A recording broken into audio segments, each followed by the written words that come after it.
live in Rio Grande Valley, Texas, with the latest. Hi, Bill.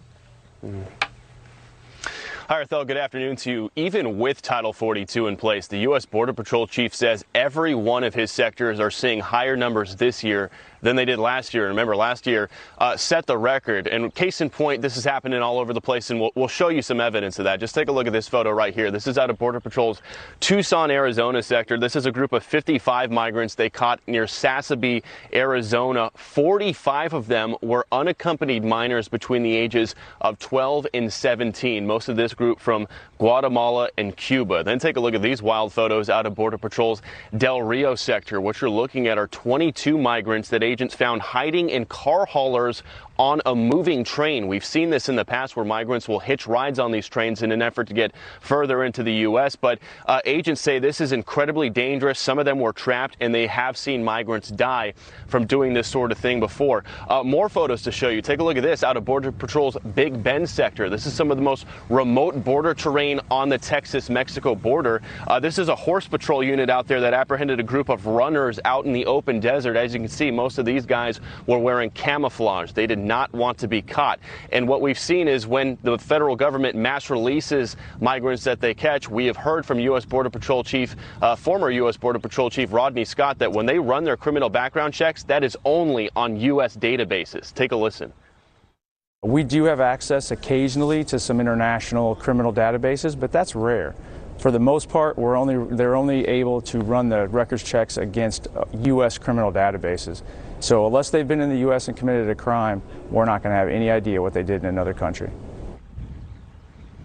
And earlier this morning, GOP House Minority Leader Kevin McCarthy announced that he is going to be leading a GOP delegation down here to the border later on this month to highlight what he says are the destructive border policies of the Biden administration. We'll send it back to you. All right, we'll take it back here. Bill Malugin, you're live there for us at the southern border. Thanks, Bill. Eric?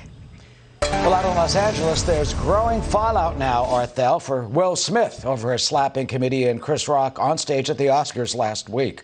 Well, reports say that Netflix and Sony are now suspending their films with the actor, which could be the start of his Hollywood career falling apart because of what he did. Charles Watson, live with more on this. Charles? Yeah, hi, Eric. It appears he's paying the price as some of the Hollywood studios take a step back from Will Smith after smacking comedian Chris Rock for making a joke about Smith's wife live 1 week ago on the Oscars stage. Smith was set to star in Netflix Fast and Loose, a movie about a crime boss with memory problems, but that film has since been put on hold, according to the Hollywood Reporter. Sony is also putting a pause on the fourth installment of the Bad Boys series starring Smith and comedian Martin Lawrence. On Friday, Smith resigned from the Academy after being widely critical of the incident, weighed in on the situation while in attendance at Bishop T.D. Jakes' Leadership Summit. When asked about the incident, Washington declined to go into the details of his conversation with Smith, but said prayer was needed, and he questioned who are we to condemn. Now, Chris Rock, who's also at the center of this, did address this earlier this week in the show briefly. He said that he's still processing the moment, but when he is able to talk about it, it'll be serious and funny. Eric? All right, Charles. Thanks so much. Arthel? Hollywood is mourning the loss of Estelle Harris.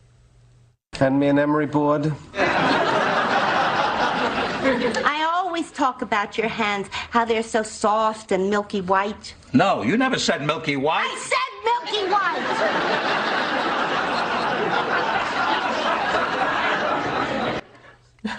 Oh, Harris was best known for playing George Costanza's judgmental mother on Seinfeld. Actor Jason Alexander paid tribute to his TV mom, tweeting, quote, "The joy of playing with her and relishing her glorious laughter was a treat.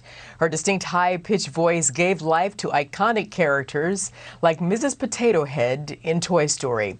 Her family says the actress died of natural causes. She is survived by her 3 children, 3 grandsons, and a great-grandson. What a remarkable woman. Estelle Harris was 93 years old.